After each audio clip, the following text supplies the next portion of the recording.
Tere hommikust ka minu poolt. Mul on kõigepealt väga hea meel, et Järvamaa maavalitsus sellise konverentsi on kokku kutsunud ja kõik maakonna lastega tegelevad spetsialistid ja lastega tegelevad inimesed kokku on kutsunud. Ja mul on väga hea meel, et mul on võimalus siin teie ees rääkida. Minu nimi on Andres Aru, ma töötan õiguskantsleri kantseleis. Hariduselt ma olen jurist, lõpetanud Tartu Ülikooli õigusteaduskonna 2004. aastal ja põhimõtteliselt kohe peale kooli lõpetamist ma läksingi sinna õiguskantsleri kantseleisse tööle, et varsti ma olen selle 9 aastat töötanud. Laste õigustega olen põhjalikumalt tegelenud viimased 3-4 aastat, et ei saaks öelda, et eriti kogenud selles vallas olen. Aga samas ka teatud kokkupuude praktilise eluga on mul olemas ka.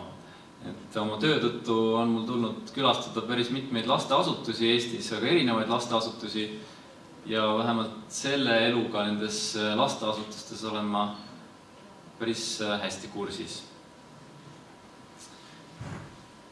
Üks õiguskantsleri ülesannetest alates 2011. aastast on olla laste õiguste kaitsja ja laste õiguste edendaja. Nii-öelda laste ombudsmani ülesanded on need. Ja üks laste ombudsmani ülesannetest on ka tutvustada laste õigusi ja rääkida ja tutvustada ka laste õiguste konventsiooni, ÜRO laste õiguste konventsiooni, mis tegelikult kehtib ka Eesti suhtes juba 1991. aastast ja mis annabki selliseid üldiseid põhimõtteid ja võib-olla selliseid suundasid, et mida võiks igapäevases töös lastega järgida. Just nimelt selleks, et iga laps oleks väärtus ja et iga laps tunneks ka, et teda siin Eestis väärtustatakse. Ja minu see tänane ettekanne keskendukski põhiliselt laste õigustele, mis on sätestatud lapse õiguste konventsioonis ja eriliselt tahaksin siis keskenduda sellele lapse parimate huvide esikohale seadmise põhimõttele, mis on üks olulisemaid põhimõtteid selles lapse õiguste konventsioonis.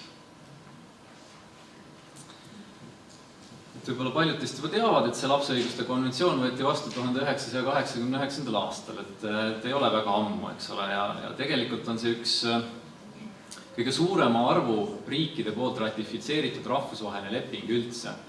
Et peaaegu kõik maailma riigid on sellega ühinenud.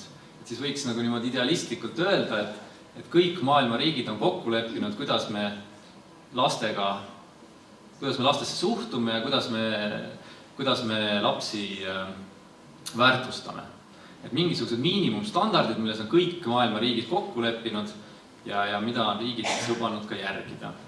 Ja Eesti liitus selle konventsiooniga juba 1991. aastal, nii et tegelikult kõik see, millest nüüd järgnevalt juttu tuleb, et see peaks nagu välja paistma ka Eesti elus. Üks peamine selline lähtealus selle konventsiooni tekstil on see, et last nähakse võrdse partnerina. Ehk et selle konventsiooni ja kogu selle uue lapse õiguste kontseptsiooni lähtealus on see, et lapsel on samasugused inimõigused nagu täiskasvanutel. Me kõik oleme inimesed, meil kõigil on inimõigused. Ja lapsel on samamoodi inimõigused, nagu on ka täiskasvanu. Ja selles mõttes on need õigused ei ole mingi selline kuidagi nagu hea tegevus või selline suuremeelne žest täiskasvanute poolt, et me kuidagi või investeering tulevikku, nagu tihti räägitakse. Et ei, et see kuulub inimeseks olemise juurde, et teatud elementaarsed õigused, inimõigused, need kuuluvad inimeseks olemise juurde ja need ei ole midagi sellist, mida tuleb nagu välja teenida või kuidagi oma hea käitumisega õigustada, et keegi sulle annab need õigused. Et see on tegelikult päris suur nihe, sest et ikka oma 50 aastat tagasi oli see üsna tavaline praktika, et last nähti ikka sellise vanemate omandina, et vanemad ise otsustasid ja lapsel oli täpselt nii palju õigusi, nagu vanemad otsustasid ja kui otsustasid ei ole õigusi, siis ei ole ka õigusi. Aga kui näha last kui juba inimõiguste omajat, et siis see paneb lapse hoopis teistsugusesse positsiooni. See tähendab seda, et lapse käest tuleb tema arvamust küsida, selle arvamusega arvestada ja see piirab ka natukene täiskasvanute ainuotsustusõigust lapsi puudutavates küsimustes. No üldiselt on seal lapse õiguste konventsioonis väga palju artikleid, erinevaid õigusi, aga ka kohustusi, mis lastel on, et laias laastus võib nad jagada niimoodi 4. Et õigused elule, need garanteerivad eluks kõige elementaarsemad vajadused, eks ole, nagu püsiv eluase, tervislik piisav toit, võimalus arsti abiks. Siis õigused arengule, selles mõttes, et laps, kes ei ole veel täiskasvanud inimene, et ta on pidevalt areneb, eks ole, et sellepärast lapse õiguste konventsioon peab väga oluliseks, et lapsele loodaks selline keskkond, kus areng oleks võimalik. Ehk et see keskkond peab olema selline, mis toetab lapse arengut. Näiteks lapsele peab olema tagatud juurdepääs võimetekohasele haridusele, aga ka mäng ja vaba aja sisustamine on hästi oluline. Õigus saada informatsiooni, mõtte, südametunnistuse, usuvabadus. Et esmajoones ongi see vanemate põhiline ülesanne luua lapsele selline keskkond, kus laps saaks oma looduse poolt kaasa antud anded välja arendada, et ta saaks areneda vastavalt oma potentsiaalile. Ja teinekord, kui vanematel mingil põhjusel ei ole võimalik seda keskkonda tagada, et siis see ongi see koht, kus tuleb kohalik omavalitsus, riik, tulevad appi ja peaksid tegelikult toetama seda peret ja aitama, et tagada igale lapsele tema arengut soodustav keskkond. Mis õigused turvalisusele ja kaitsele, need on juba sellised konkreetsed, eks ole, kaitsenormid, eks ole, et vägivalla eest, ekspluateerimise eest, väärkohtlemise eest, et riik peab looma, eks ole, normistiku, sellised tegevused on keelatud ja samas peab olema siis ka efektiivne mehhanism, mis tagab, et neid õigusi ei rikutaks, et politsei järelevalve ja teavitustöö ja kõik muu. Ja siis, mis on tegelikult üsna uus, kui vaadata viimase sajandi kontekstis, on just need osalusõigused. Et enne lapseõiguste konventsiooni, enne 1989. aastat ei olnud üheski rahvusvahelises õigusaktis antud lapsele osalusõigust. Ehk õigust ise kaasa rääkida teda puudutavates otsustes ja samas ka tegelikult täiskasvanute kohustust lapse käest küsida. Küsida, mida ta arvab. Et siin tuleb loomulikult arvestada lapse arengutasemega ja need valikud tema ette siis püstitada selliselt, et ta aru saaks, et milles see küsimus on ja siis selliselt lasta tal osaleda otsustusprotsessis. Võib-olla 4 sellist peamist põhimõtet, millest see konventsioon lähtub. Esimene on see diskrimineerimise keeld. Et iseenesest see tundub iseenesest mõistetav, et loomulikult ei tohi kedagi diskrimineerida ükskõik mis alusel, aga kui hakata praktilistele olukordadele mõtlema, siis diskrimineerimise keeld tegelikult tähendab ka seda, et kui meil on erivajadusega laps, et siis selleks, et tema saaks samamoodi koolis käia, et tema saaks samamoodi oma looduse poolt kaasa antud anded välja arendada, tegelikult peab riik väga palju toetama seda last ja tegutsema selleks, et sellel lapsel oleks võrdsed võimalused, eks ole, et see kooli füüsiline keskkond peab olema selline näiteks, kus see erivajadusega laps saab liikuda, saab õppida. Lisaks peab olema õppevahendid erivajadusega lapsele. Kui meil ei ole erivajadusega lastele õppevahendeid näiteks, siis on väga keeruline öelda, et neid ei kohelda ebavõrdselt võrreldes tervete lastega. Samamoodi peab neil olema spetsialist, kes võib-olla aitab, et see nende erivajadus, mis on, et need oleksid rahuldatud. Ja siis me saame öelda, et erivajadusega lapsi meile diskrimineerida, et nendel on loodud sarnased võimalused tervete lastega. Et tegelikult see selline diskrimineerimise keeld sisaldab endas väga palju praktilisi kohustusi riigi jaoks. Siis lapse huvidest lähtumine. Et see on see põhimõte, millest ma tahaksin natuke põhjalikumalt rääkida, sellepärast, et see on tegelikult üks keerulisemaid põhimõtteid selles konventsioonis, kui nüüd praktikasse minna ja samas ka tekitab kõige rohkem küsimusi. Aga põhimõte on see, et kui tehakse lapsi puudutavaid otsuseid, siis tuleks lähtuda lapse huvidest. Tuleb eelnevalt kaaluda, kuidas see otsus puudutab last. Kui on erinevad variandid, siis valida välja see, mis on lapse parimates huvides. siis see lapse õigus elule ja arengule, sellest ma juba natukene mõne sõnaga rääkisin, et selle mõte ongi just see, et tagada see keskkond. Et keskkond, mis soodustab lapse arengut. Ja seal on väga palju aspekte tervishoiu, sotsiaalvaldkonnas, haridusvaldkonnas. Tegelikult see on ka väga selline, kui detailidesse minna, siis hästi palju kohustusi kaasa toob põhimõte. Ja õigus väljendada oma vaateid ja osaleda otsustamises. Et see on ka selline elementaarne asi, et kui me räägime, et laps on ka inimene, siis me ei kujutaks ette, et keegi teeks meid puudutavaid otsuseid kusagil suletud uste taga ja siis pärast tuleks annaks meile teada, et vot me nüüd otsustasime niimoodi, et nüüd sa kolid kusagile sinna või nüüd sa lähed sinna teise kooli või midagi sellist, et niimoodi. Et see lapse parimate huvide põhimõte on siis lapse õiguste konventsiooni artiklis 3 sätestatud.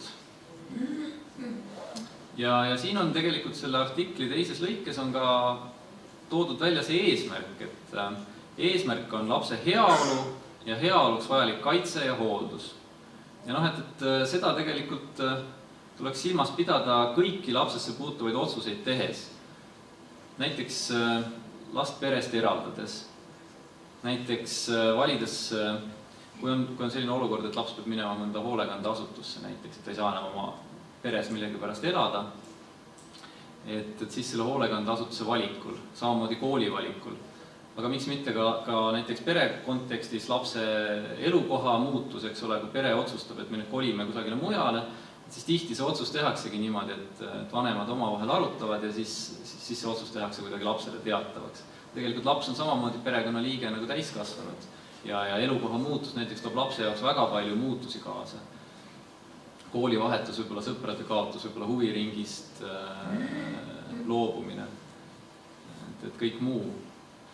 Et samamoodi siis, kui vanem läheb näiteks välismaale tööle, see on Eestis väga levinud, et see niimoodi on, aga et samas tuleks alati ka mõelda selle peale, et see otsus puudutab ju ka last, eks ole, mitte ainult seda teist vanemat. Ja kuidas siis tagada niimoodi, et sellel ajal, kui vanem on välismaal tööl, et siis lapsel oleks ikkagi kõik tema vajadused tagatud, et oleks see vajalik kaitse ja hooldus. Ja kuidas seda lapsele niimoodi selgitada, et tema nagu selle vajadusest ka aru saab ja kuidas säilitada see kontakt ikkagi lapsega sellel ajal, kui võib-olla tuleb kuid või isegi kauem kodust eemal olla. Sest ega see kaitse ja hooldus ei tähenda ainult seda, et lapsel peab olema kõht täis ja see katus pea kohal, aga lapsel on vaja ka sellist emotsionaalset tuge ja seda sidet vanemaga, et kuidas seda kõike tagada. Et kõik need aspektid tuleks tegelikult läbi kaaluda enne, kui selline otsus teha. Et see on üks selline konventsiooni sõnum, et see on nagu perekonna tasandil, aga me käisime Norras ja seal oli tegelikult, ma saan tuua väga hea näite sellest, kuidas lapse huvidega arvestati ka kohaliku omavalitsuse tasandil planeeringuid tehes.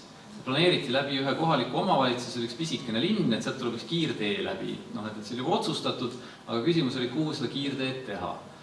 Ja neil oli väga vahva viis, kuidas lapsi sellesse otsustusprotsessi kaasata. Et prinditi välja selle omavalitsuse kaart ja kõikidele lastele jagati koolis see kaart ja paluti ära värvida need piirkonnad ja need kohad selle kaardi peal, mida nemad igapäevaselt kasutavad, kus on nende koolitee, kus nad talvel suusatamas käisid, kus on nende huviringid. Ja siis lõpuks pandi need kaardid kokku ja tekkiski mingisugune piirkond, kus tegelikult, mida lapsed kõige rohkem kasutasid. Ja siis, kui seda kiirteed planeeriti, siis oligi niimoodi, et arvestati, et see kiirtee ei lõikaks sealt keskelt läbi niimoodi, et lapse kool jääks ühele poole ja tema mänguväljakud ja igapäevased sellised liikumiskohad jääksid teisele poole seda kiirteed. Et see on ainult üks näide, kuidas lapsi kaasata kohalikus planeerimises.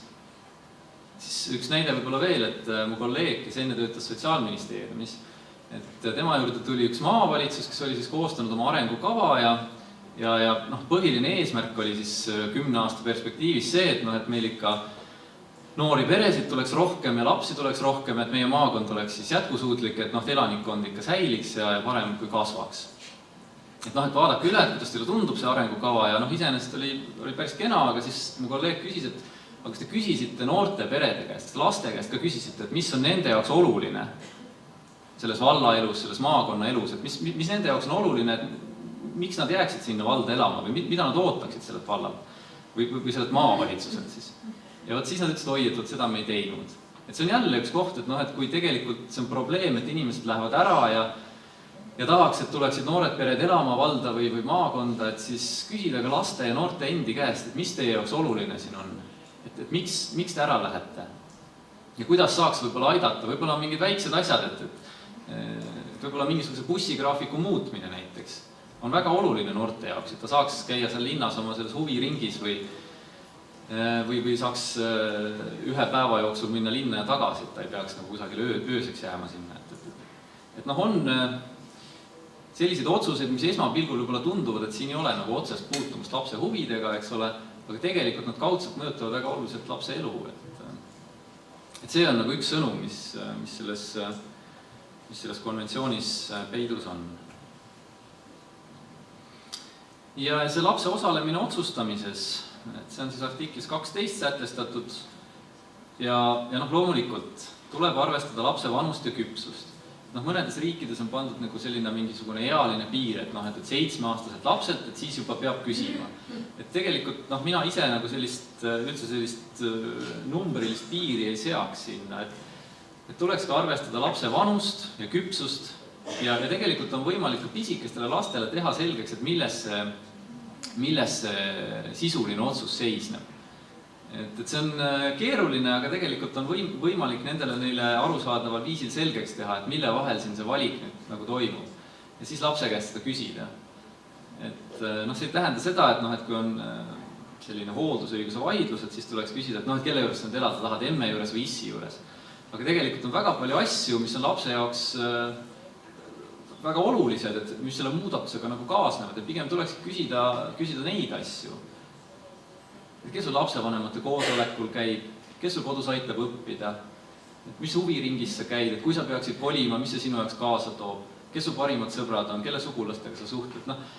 Pärast toon veel näiteid, et mõnes riigis on nagu need küsimused on püütud nagu seadusesse kirja panna, et mida tuleks siis nagu küsida, kui otsustatakse mingisuguseid selliseid hooldusõiguse küsimusi või. Aga oluline on just see, et küsida lapse enda käest ka.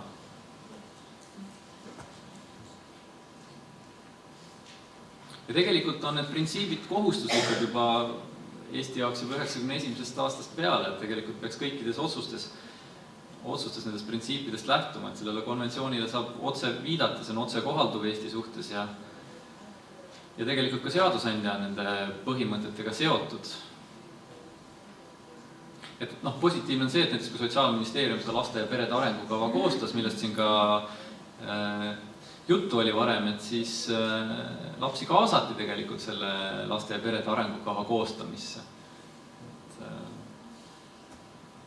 Ja teine viis veel, et kuidas toona kaasati niimoodi, et kutsuti lapsed kokku ja küsiti nende käest ka selliseid üldiseid küsimusi võib-olla, mida on natuke keeruline sellist abstraktseid küsimusi lastel vastata, aga jälle väga hea praktika, mida võib tuua Soomest ja mida võib tuua ka Norrast, on see, et kasutatakse laste kogemust, kellel on näiteks asenduskodudes elamise kogemus, kellel on kokkupuude olnud õigussüsteemiga, kes on ise olnud puudega laps ja kes on nüüd juba täiskasvanu ja kes oskavad kirjeldada, et kuidas on olla laps õigussüsteemis, kuidas on olla laps asenduskodus, kuidas on olla puudega laps Eesti koolis.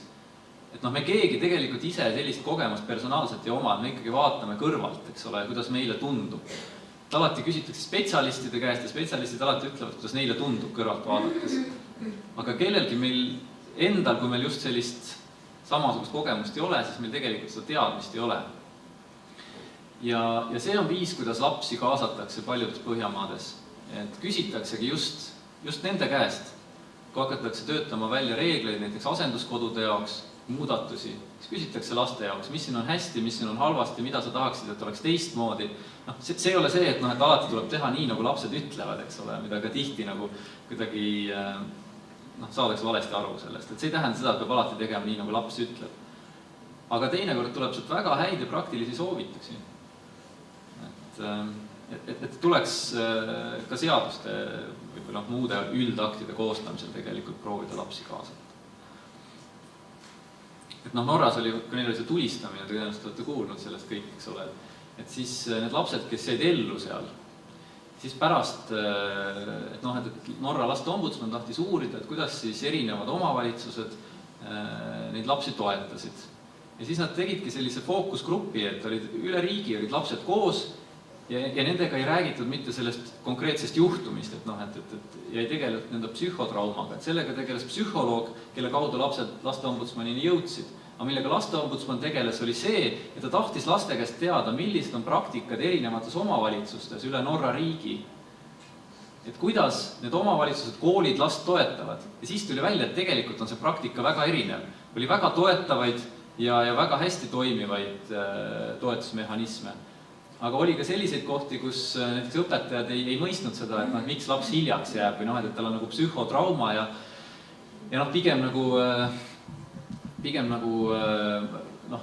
tõreleti veel nende lastega, et oli näha, et lisaks sellele, et neile abi ei antud, ei mõistetud ka seda, et neil oli trauma ja et nad olid läbi elanud midagi väga tõsist.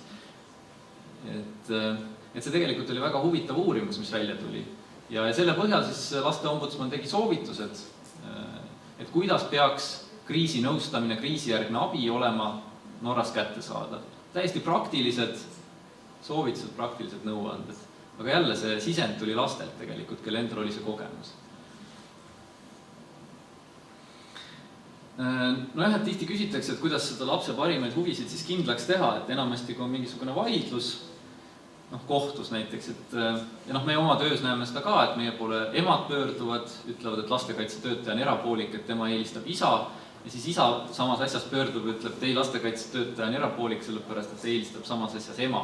Ja kõik tegelikult nemad ise teavad kõige paremini, et mis on nagu lapse parimates huvides. Ja tihti ongi nii, et siis kui kohtunik peab hakkama mingit otsust tegema, et kuidas siis jääb, siis tal on valida nagu 3 või 4 erineva versiooni vahel, kes kõik kinnitavad, et see on nagu lapse parimates huvides.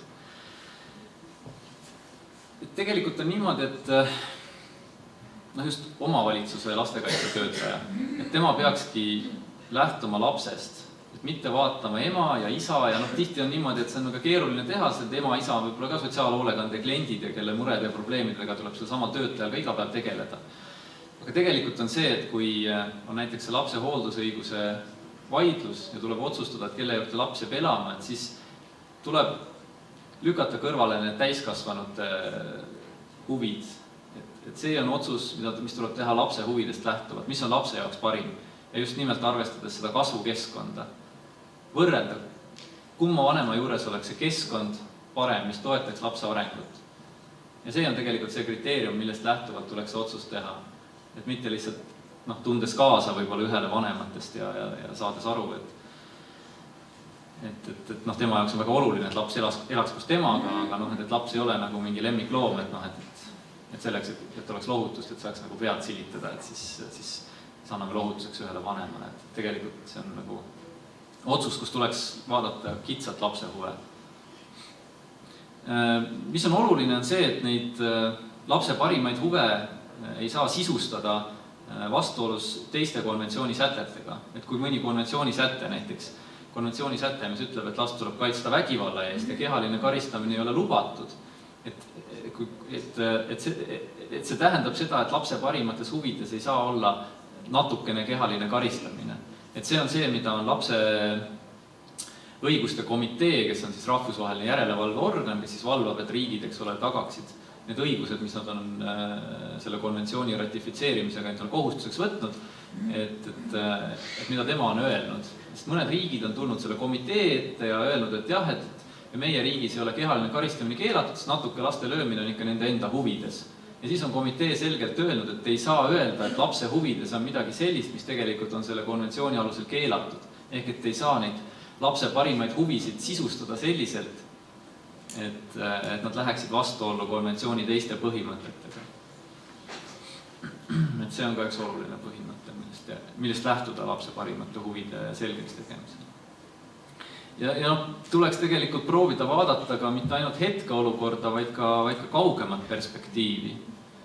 Et võib-olla tõesti, et see üks vanem on hetkel selle töö kaotanud ja et kui konkreetsel hetkel neid kõrvutada, siis teisel on tasuv töökoht, temal on võib-olla materiaalsed võimalused palju suuremad ja saab nagu lapsele rohkem lubada. Aga et võib-olla see teine inimene on aasta pärast samuti tööl. Võib-olla see on ajutine see töötus, eks ole.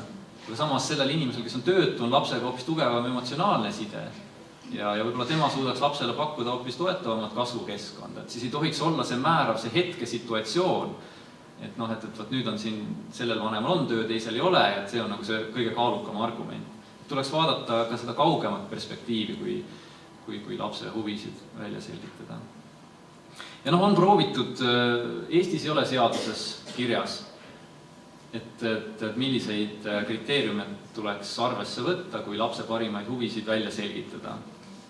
Aga näiteks Inglismaal on proovitud seda teha ja nendel on kohe seaduses selline loetelu, et kui tehakse last puudutav otsus, see puudutab enamasti neid hooldusõigust puudutavaid otsuseid, et siis tuleb esimese asjana ära kuulata laps ja lapse seisukoht välja selgitada. Siis tuleb arvestada lapse füüsiliste, emotsionaalsete ja hariduslike vajadustega. Kuidas need oleksid tagatud, eks ole? Füüsiline elukeskkond, emotsionaalne side vanemaga ja haridus. Siis kuidas see näiteks elukoha muutus, keskkonna muutus, millist mõju see omaks lapsele? Teinekord on tarvis nendele küsimustele vastuse saamiseks kaasata ka spetsialistid, et võib-olla lastekaitsetöötaja, sotsiaaltöötaja üksi ei olegi pädev nendele kõigile küsimustele vastama. Et siis tuleks enne selle otsuse tegemist tegelikult ka kaasata spetsialistid, kes oskavad nõu anda. Et võib-olla lastekaitsetöötaja jaoks on see üksi natuke liiga raske koorem, et tema peab kõik need asjad üksi välja selgitama. Siis tuleb arvestada lapse vanuse, soo ja tema iseloomuga. Ja tuleb ka tegelikult arvestada sellega, et milline on olnud lapse ja tema vanema varasem suhe ja kas seal on olnud mingeid väärkohtlemist, mingisuguseid muid konflikte varasemalt. Ja loomulikult tuleb mõlemat vanemat põhjalikult hinnata selles osas, et kuivõrd võimelised nad on tegelikult lapsele sellist turvalist kasvukeskkonda pakkuma. Eestis on ka, Margit Pajo ja Marika Ratnik on püüdnud ka välja töötada sellist lapse heaolu kaardistamise vormi. Et võib-olla mina ei ole juristina kõige pädevam inimene seda selgitama, aga siin on sarnaselt, et füüsiline heaolu, emotsionaalne heaolu, sotsiaalne heaolu ja kognitiivne heaolu. Ja siin on veel lahti ka kirjutatud, et iga selle sellise üldisema ploki all, et mida tuleks nagu arvesse võtta. Ma korraks segan. Kohe lõpeb. Aeg on läbi, kas vajate lisaaega natuke? 5 minutiga, kui sobib. Kas lubame? Jah, palun. Et mida ma siis veel tahaksin siit niimoodi välja tuua, on see, et see lapse huvide esikohale seadmine ei tähenda siis seda, nagu mõnikord arvatakse, või heidetakse niimoodi irooniliselt ette, et kas me peamegi kõik tegema nii, nagu lapsed ütlevad. Ei pea tegema nii, nagu lapsed ütlevad. Et ega siis see, kui teie seisukoht ära kuulatakse näiteks kohtus või mingisuguses muus menetluses, see ei tähenda ju seda, et tehakse nii, nagu teie ütlete.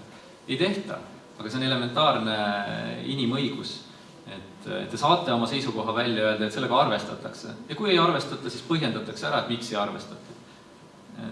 Seda on näiteks lasteasutustes me oleme näinud igal pool, et kus lastega arutatakse ja selgitatakse otsuseid ja põhjendatakse, et miks ei tehta nii, nagu lapsed soovivad, seal nad tegelikult täidavad neid soovitusi ja reegleid ka paremini. Sest see on nendega läbi räägitud, arutatud, nad tunnevad, et nad on olnud kaasatud selle otsuse tegemisse ja see on natuke nagu nende reegel ka ja nad saavad aru, et miks võib-olla ei tehta alati nii, nagu nemad tahavad.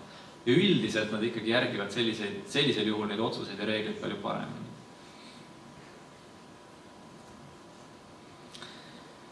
Mida siis kokkuvõtteks võiks öelda? Et rõhutaks siis üle, et lapse parimad huvid tuleb alati välja selgitada, kui tehakse otsus, mis lapsi puudutab.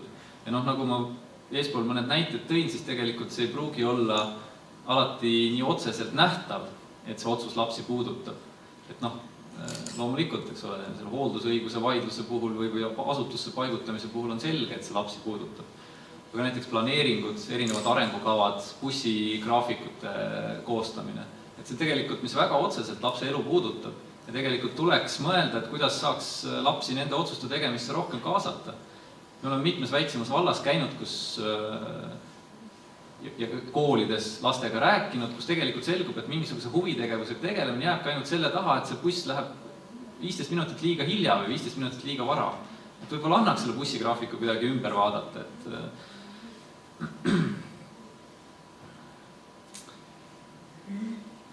ja veel, mida tahaks südamele panna, on see, et see otsus oleks põhjendatud. Et ükskõik, kumba pidi see otsus siis tehakse, kas nii nagu laps arvas, et oleks õige või nii nagu laps arvas, et ei ole õige, igal juhul tuleks seda põhjendada. Ja see ei ole mitte ainult soovitus, see tegelikult on ka kohustus, et kõik need haldusotsused peavad olema haldusmenetluse seadusega kooskõlas ja haldusmenetluse seadus on tegelikult päris hulk selliseid erinevaid konkreetseid nõudeid, mis ongi selleks kehtestatud, et tagada seda, et see otsus, mida tehakse, et see oleks põhjendatud. Ma rohkem siis praegu ei räägi põhjalikumalt sellest. Aga aitäh, et kuulasite. Võib-olla ei natuke selliseks üldiseks, aga ma näen, et kõik järgmised ettekandjad on jälle väga praktilised ja räägivad sellist praktilisest tööst. Ja võib-olla teinekord on sellistest üldistest põhimõttest ka väga konkreetsete otsuste tegemisel natukene abi. Et aitäh, et ära kuulasite.